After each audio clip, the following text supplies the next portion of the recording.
It's rapidly approaching mid-October, and on the Smallholding, this is the month when we truly reap what we've sown. After months of care, it's time to harvest not only the bounty of our garden, but the animals that we've been raising too.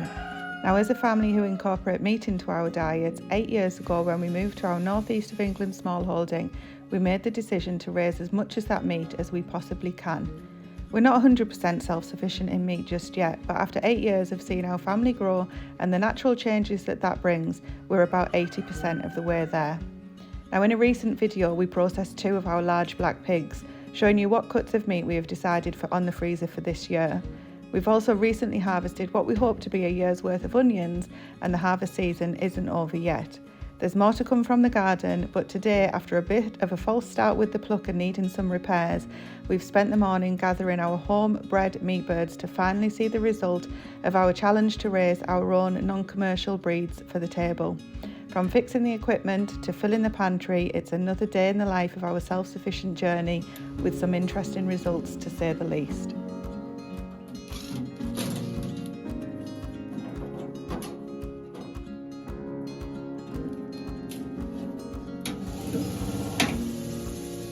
Right, try again.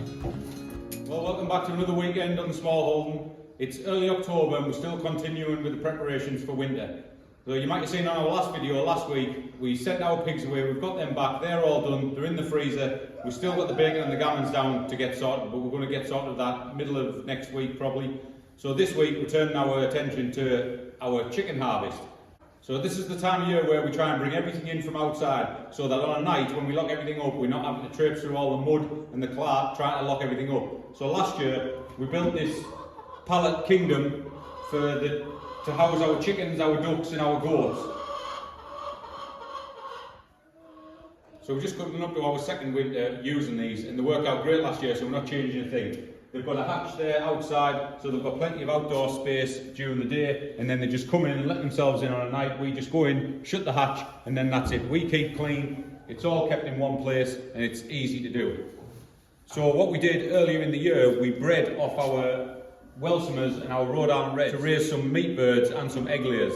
So this morning we spent an hour going around, separating out everything we want to keep and everything we want to use for the freezer. So what we did with we had 2 old Welsumer cockerels, we're replacing them with 2 new ones. We had an old cockerel in with our old hens in this pen, which has come out, and we're going to replace him with 2 new Rhode Island Red cockerels. And then outside we've got some 16-week-old cockerels, which we've kept out there. All the other hens we've brought in and put them in here. So I think we've got 14 cockerels to process, 4 old ones and 10 16-week-olds. So we're going to take you out there, show you the setup and show you what we've got going on. Right, well this is our setup we've got going on out here. After a few years of trial and error, this is the one we find easiest and quickest and best way to clean down. It's all outside, the nice day, we just hose it all down afterwards and keeps it all the mess out here and out the way. So when we bring the cockerels over, we stun them, then put them in this traffic cone here to dehead them. Then once they've stopped flapping and moving, we just dunk them in this pan of water. It's up to about 50 degrees for a couple of minutes, well not even a couple of minutes, about a minute, and then once they've gone through there, we run them over to this plucker and just take as much feathers off as we can with the plucker, and then we'll just hang them up on there with a hook, and then we'll just finish depucking them by hand. From there they'll get transported into the fridge and they'll chill down maybe for a couple of hours, and then we'll get on with dressing them. So all this stuff that we've got here is acquired off Marketplace, off Facebook. So the plucker, the boiler and the table, all that's acquired off Marketplace. So try to keep costs down to a minimum, but yeah, it's a simple setup and this is the one we prefer to use. We've just got the hose pipe here as well, just in case the water gets too hot, to cool that down a bit and to keep any mess down to a minimum.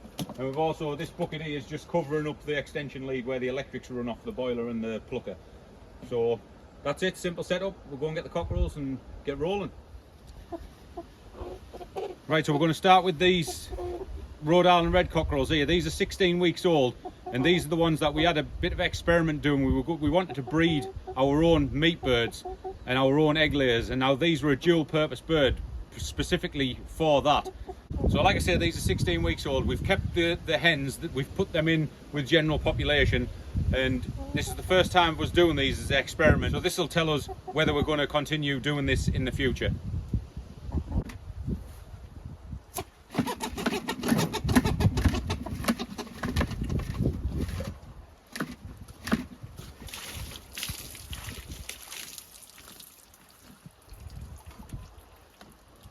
Right, so I just dunk the chicken, keep bouncing up and down so the water can get filtered right through the feathers, and then just keep trying the feathers on the legs. When they start coming off easy like that, that's about time to take it out and get it onto the plucker.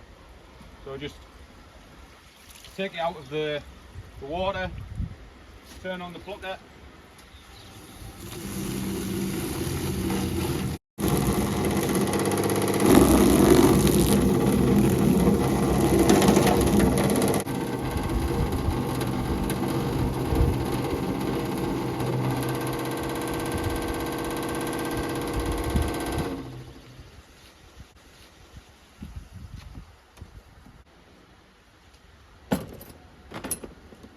So that's the first one done out the plucker.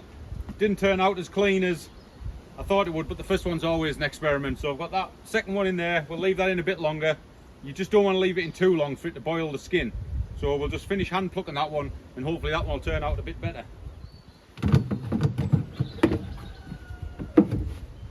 I was a little bit concerned that we were going to hand pluck the whole lot because the plucker wasn't working this morning. It's been in the barn for 2 years. So luckily we've got it started, and hopefully it'll keep working until we finish.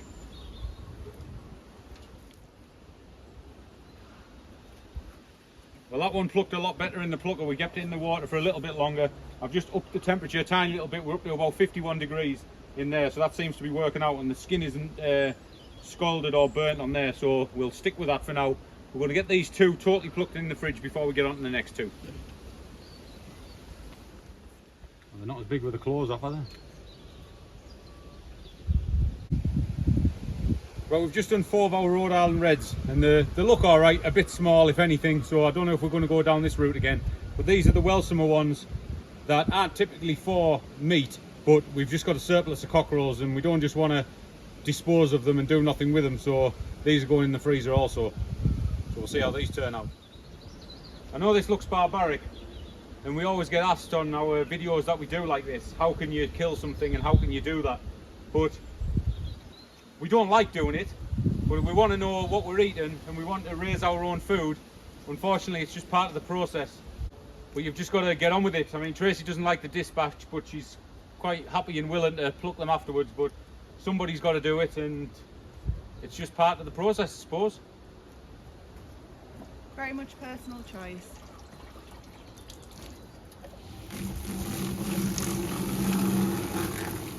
Well, we've just been in and had some lunch, and we're going to get going again this afternoon. All of those birds are now chilling down in the fridge that we have in our garage. It's kind of a display fridge that we use, an ex-display fridge that we use, that we got second hand, and we switch it on for these kind of activities during the October month usually. Now this area here is where those chickens were, or the majority of them were, and you can see it's a lot sparser than the rest of the ground over here. Now the problem would be if we had left them in there over the winter, this would just turn into a complete bog and it wouldn't get a chance to grow again. It's no good for the chickens that we've moved into the barn.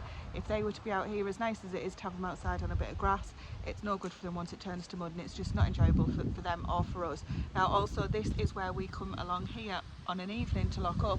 There's a nice clean bit of path there, but unfortunately on the other side of it there's no path, and that's where it's really boggy and muddy. So we want to try and avoid having to come outside to lock up on a night from now up until the spring ideally, and that's why Stephen did those pens in the barn, which are working fantastic. However, having said that, we're going to be keeping our sheep out over the winter, and hopefully they'll be able to stay out all winter long, because we haven't got too many for the land, where in previous years, that's another thing that we've learned, we've had too many sheep on the land over the winter, and again they've completely trashed it, and we've had to end up topping them up with hay. Now although we're quite happy to top them up with hay, hopefully they're not going to trash the land, and this paddock here hasn't had anything on it this year. You might remember the amusing incident with Stephen grass seeding it. So that hasn't been cut, that's still looking fantastic. And this is our kind of emergency plan B paddock, so that when the sheep have finished all of the grass on the area that they're in now, we might let them in here. And for the really, really bad weather, the plan is we're going to leave this door open for them over the winter, and they can take shelter in there if necessary. So what we're working on right now, as you can see in the background, Stephen is clearing away all of this netting, so we're going to take that down. I'm going to get into these sheds here and clean both of those out so they're nice and ready for whatever might end up going into them, again, if we need them over the winter or not. So I'm going to try and get all cleared away, and then this can just have a bit of a rest before anything else comes over this way. Now you might have seen a grey chicken in the background just running around. There are 3 feral chickens, which we will get to at some point, 2 cockerels, and there's another one that's a hen that she normally sits in the trees. I'm not sure where she is at the moment. We're going to try and catch her and put her in with the other hens. But also out here we've got our 2 goats, so they go into the hatch that's just in the barn there on an evening, same as all of the other animals, and fingers crossed this should remain a nice area for them over the winter as well. We've got two pygmy goats in that area. And the other thing that will still continue to be out here are the ducks, because they come out of the hatch in the barn as well. But their area, to be quite honest, hasn't got any grass in it. It hasn't got any grass in it anyway. So we have left it open for them to come into this paddock here. But for whatever reason, they just don't come in. They prefer to stay in that area that they used to. So they'll continue to do that over the winter as well. But there shouldn't be anything in here for the foreseeable future.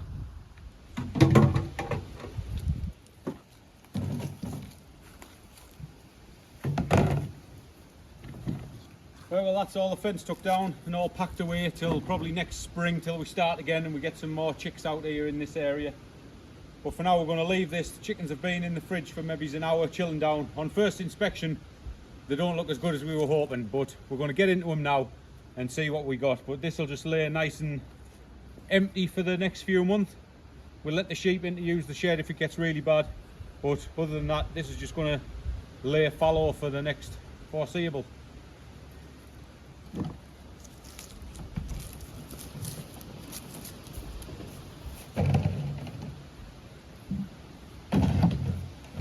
Right, Rodney, roll.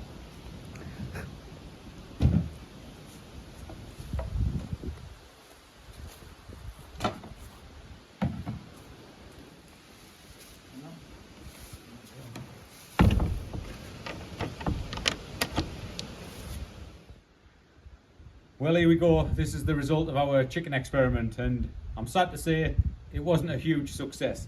Not total disappointment. We've still got a chicken out of it at the end of the day, but for the amount of time and effort and money for feed that we've put into it, we didn't get as big of a carcass as we were hoping for.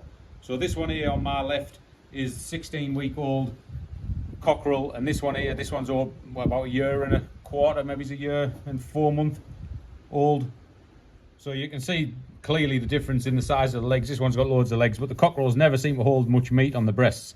And I mean, you're not going to get much meat off them. But we'll show you how we dress them, and then at the end we'll weigh the carcass and see what oven-ready bird we've got to go with.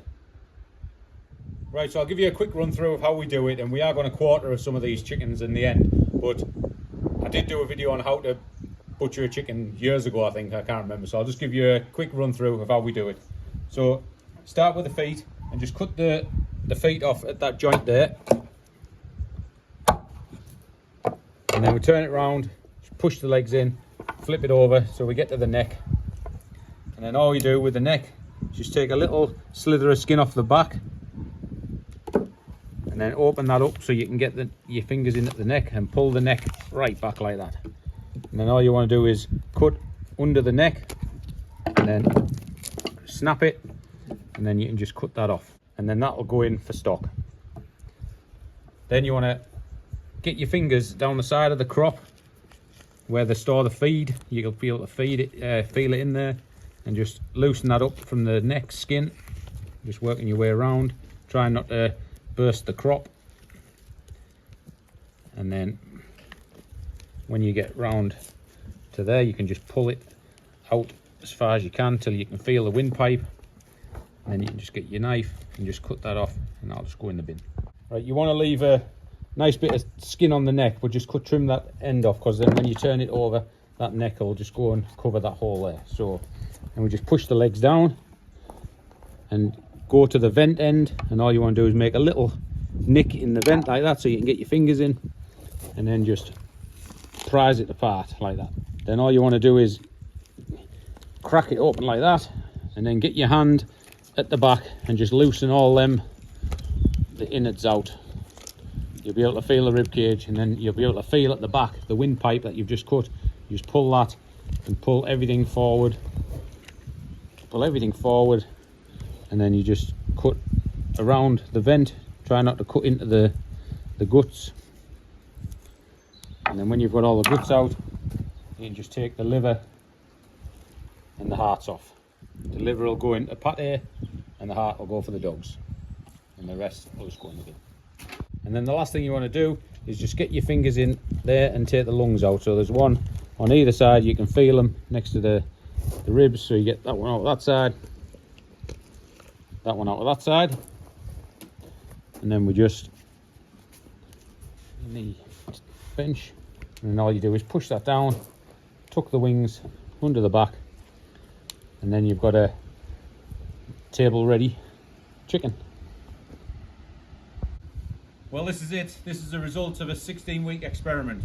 So we started off with some Rhode Island red chicks 16 weeks ago with the intention on raising them to take over from the commercial breed that we were buying in, the Ross Cobbs. But unfortunately, I'm a bit conflicted on the results. So we show you all the good and bad here on the Smallholding, from last week with great results with the pigs to this week to not so great with the chickens. Maybe I'm being a bit harsh because we have had a couple turned out like quite well. I mean, this one here would make a reasonable table bird if you wanted it for that. And then we also had the older cockerels, but these were over a year old then. So weight wise, we started off from maybe 1.4, we weighed a few of them. This is a 1.7, so that's nearly 4 pound, and this was 2.5 kilos, so that's over 5 pound. So not bad weights, it's just they're not putting the meat on where your commercial breed would. So they're putting more meat on the leg and on the thigh, which is alright for me because I like that sort of meat, dark meat. But Tracy and the kids really only like the breast and not putting a lot of meat down on the breasts. Well, when I say I'm a bit conflicted, it's not really bad news, it's just I'm used to, or we're used to, raising that commercial plump, big plump chicken that you're used to seeing sat in the middle of the table. So none of these really will be going for that. Most of these will be going in for soups and stews, so none of it will go to waste anyway. It's still 14 chickens at the end of the day, which will go in the freezer and we'll be able to use. We've also got like a bag full of livers for chicken liver pate.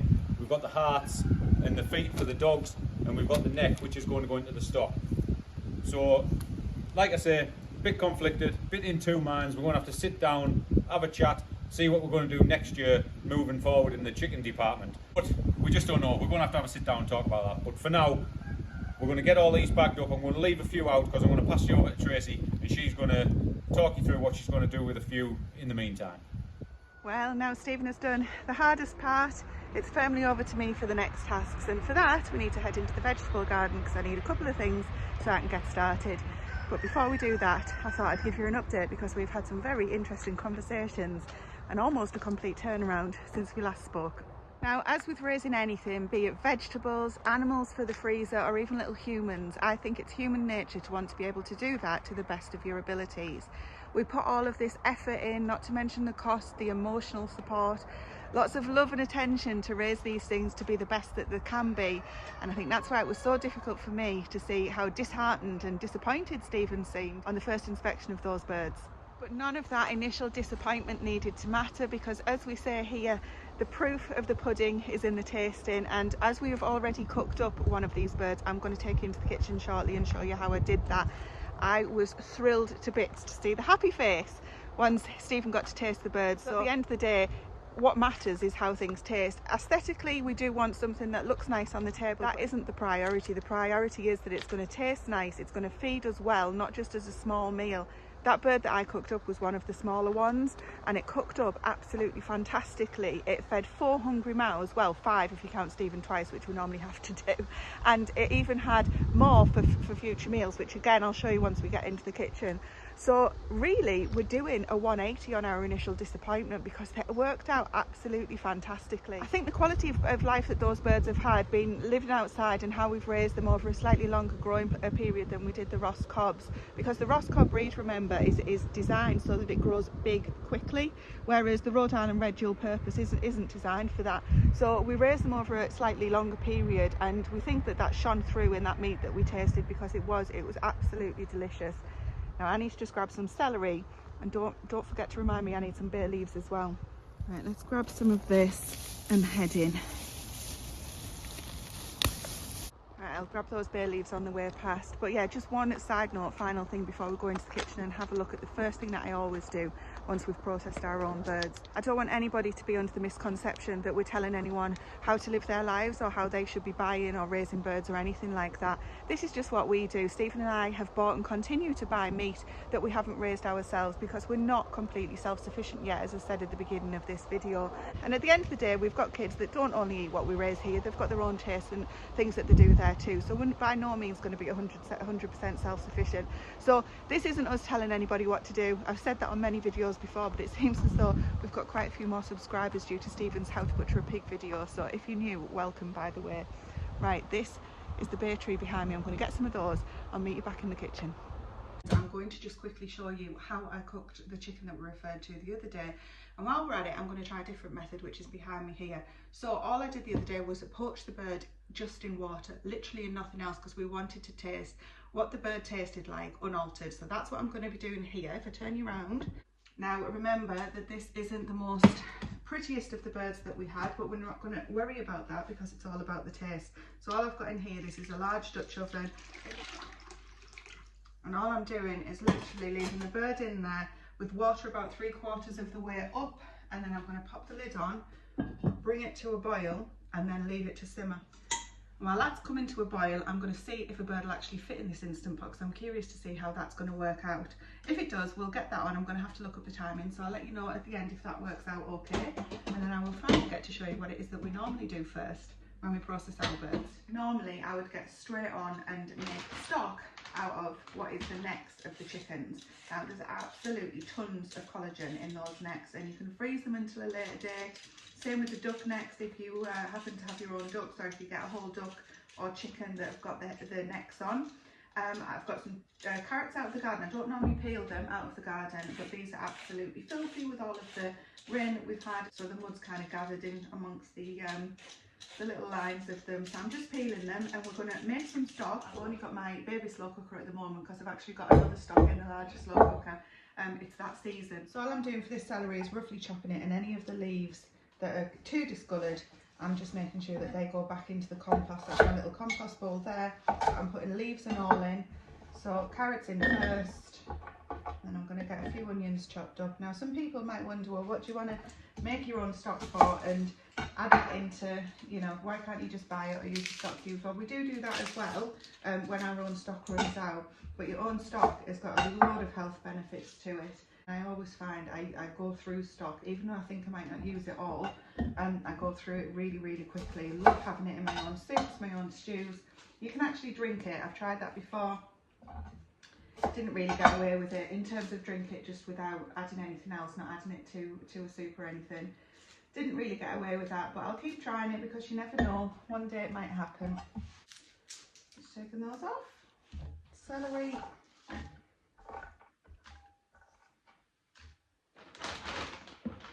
And then these have already been rinsed off, these necks. I'm going to put 3 in. Now to this you can add any herbs that you might want to add in. You can add some apple cider vinegar, which is really good in stock, draws out some more of those nutrients. Today all I'm going to do is fill this up with water, leave it on low for 24 hours in the slow cooker, and then that'll be a fantastic stock. I'm not putting any salt or pepper in this one, and we'll just have some completely plain, and I'll do different variations as I go through and make sure I label those when they go in the freezer or on the shelf.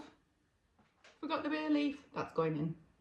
Well, we're in the storeroom for the next bit of preserving because I'm going to be using a dehydrator, which is just behind me amongst all the onions here. And I've brought those chicken feet out with me. I'm not going to be making Stephen a tasty snack. He turned me down on that one. But I'm going to have a go at making dog treats. And apparently dehydrated chicken feet are the way to go. So I'm literally just going to put them as they've been chopped off. They've been cleaned up. I've scrubbed them. I'm just going to bung them in the dehydrator for 24 hours. So come back on one of the next videos and we'll have a look how that worked out. Otherwise we're going to be hanging around for a heck of a long time. The stock's also going to take 24 hours, but because I've already got some of that done, I can show you what I'm going to do with that and not have to wait. But yeah, if you're interested in that, please come and have a look on one of the next videos.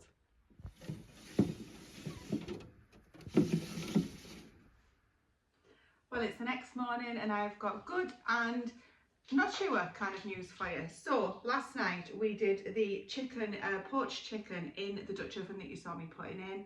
That was absolutely fantastic. Stephen literally took that out, it dropped to bits, couldn't even take it out whole, so I could have probably done it for a bit less time. It was on for about an hour and a half on the simmer, and it was only maybe a 1.3 kilo bird, and it was absolutely lovely. It dropped to bits, texture was great, it tasted fantastic. So that was the second time we've managed to do that. So that wasn't, the first time wasn't just a fluke. That's why I wanted to get that checked. Really, really pleased. So we'll be doing that moving forward.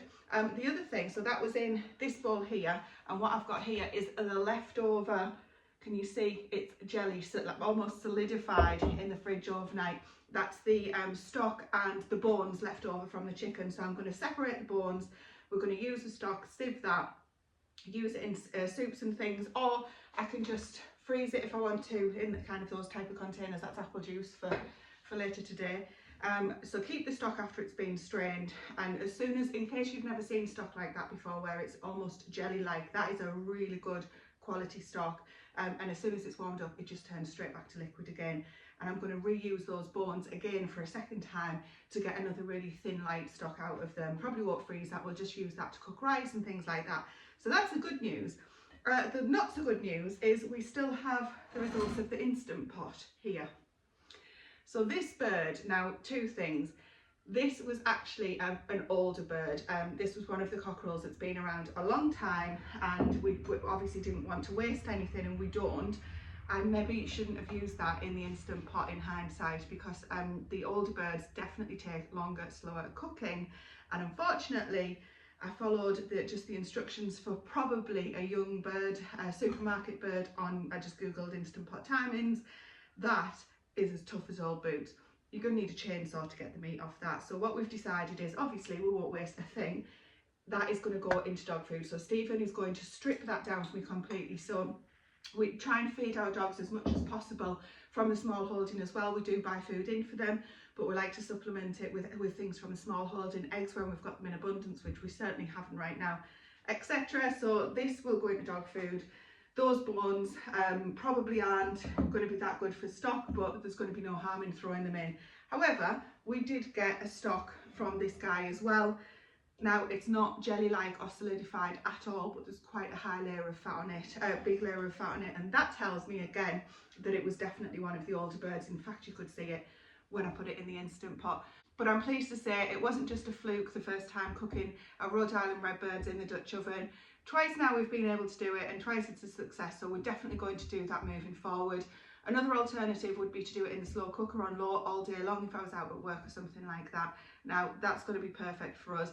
If we do happen to want a roast table bird, then we're going to have to figure that out moving forward. Stephen's going to jump on and give his thoughts at the end of the video. But now I just want to quickly show you how the stock's doing in the slow cooker that you guys saw me put in last night, and I'm going to run over and grab the other stock that I've already made that's been sitting patiently in the fridge and show you what I'm going to do with that. So this is the stock that we did together yesterday. That is just bubbling away now. I'm going to leave this on until it gets to about the 24-hour mark. Sometimes I leave it on for longer.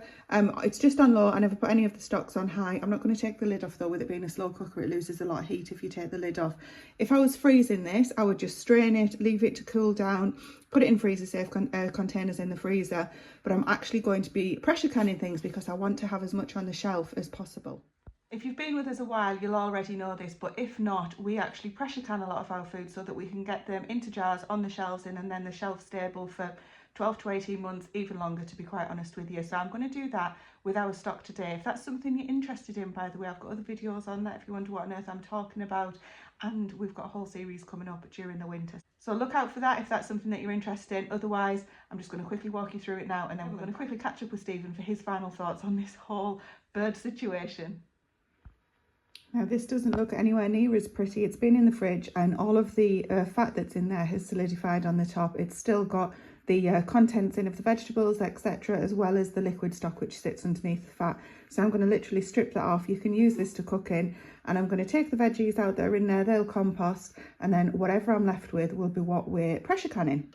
Can you see what I mean with the jelly-like consistency? So that will turn, as I say, back to liquid as soon as it's warmed up. I've got the fat that's just in a separate little pot there, but I'm going to try and strain out the big bits of vegetables and any of the bones, etc. This is a different stock, remember, to what we did yesterday. This isn't using the necks of the chickens. This is actually bones from a different preservation that we've been doing from our pigs, but the process is still going to be the same. Now, there are lots of safe practices that you need to adhere to if you're going to take up pressure canning. So for that reason, I'm not going to go into this in too much detail today, other than just to show you that can be done. It looks like we're going to have exactly, isn't that, look at that, perfect amount of stock. Fantastic. So we've got 4 jars there ready to go into the pressure canner, and I'm going to set that away. But like I say, if you're interested in the actual process of how this works and what the possibilities are, and we'll hopefully get other people interested in the art of pressure canning, but it needs to be done safely, guys. So for that reason, I'm just going to get these in and show you them when they're done. Well, the pressure canner's not quite finished yet, so I know Tracy wanted to show you what it looks like, but these are a couple that we've got left from last year, so that's the stock that we'll end up with once they come out with the pressure canner. But I didn't want to close this video out without giving you an update on what we've decided to do with our chickens. So after initial disappointment, well, what I thought was disappointing, I was and ahhing and up and down, but after cooking one and tasting it and poaching it the way we did, it turned out absolutely brilliant for what we want. The only disappointment was if you want a nice table looking fat plump table bird, that's the only thing we didn't get. So they're not really necessary for what we want. So we will continue doing what we've done. We will breed our own hens for eggs, and we'll continue to raise up the cockerels to go into the freezer for just meat. There won't be nice plump table bird. If we do need any of them in the future, I don't know why we would, but if we do need any of them, we'll cross that bridge when we come to it. But up to now, that's the decision this year. Things might change, but we're pretty confident of where we're at and what we're going to do with our chicken future moving forward. I didn't want to close the video out without giving you my winning smile, because Tracy said I looked dead miserable on when we were cutting up the chickens out there. So thanks again for watching, and we'll see you on the next video.